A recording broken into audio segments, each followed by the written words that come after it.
The power of letting go of control. In a world that constantly demands certainty and stability, it's easy to fall into the trap of believing that we must control everything to succeed or find peace.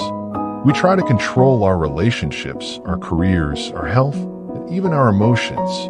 We hold on tightly, fearing that if we loosen our grip, everything will spiral out of control. But here's the truth. Letting go of control is not about giving up. It's about freeing yourself to grow stronger, more resilient, and more adaptable to the changing tides of life. Hey, I know things feel heavy right now, and I see how hard you've been trying to keep everything in your grip.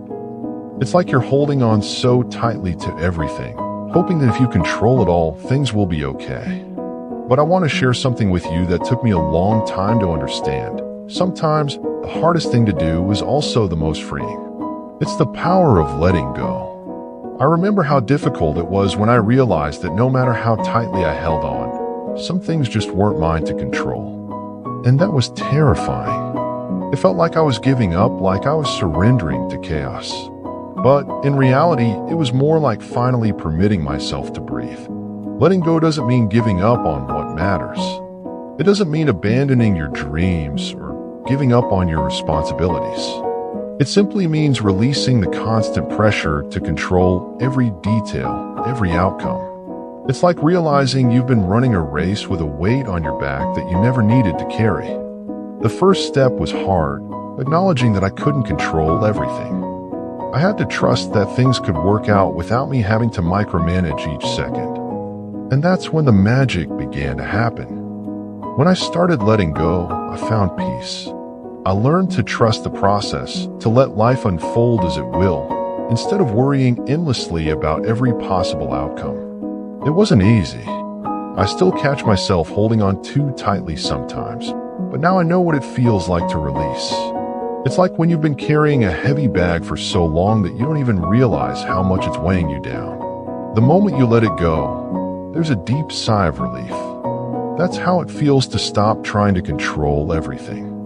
You finally breathe deeply again, and the tension that's been clouding your thoughts starts to lift. Here's the thing, letting go is a process. You don't just wake up and suddenly stop controlling everything. It takes practice, it takes trust, and sometimes it takes failure. But with each little step, you realize that there's so much freedom on the other side. You don't have to carry the burden of figuring everything out on your own. And I want you to know, it's okay to let go. You don't have to have all the answers, and it's okay to trust that things will unfold as they should. You don't have to carry the weight of the world on your shoulders. When you release the need to control, you create space for peace, growth, and joy. It's a journey, one that will take time. But I promise, little by little, you'll start to feel lighter. You'll start to breathe deeper. And the best part, you'll begin to see that you don't have to do everything alone, and you don't have to be in control of everything. There's a peace in letting go.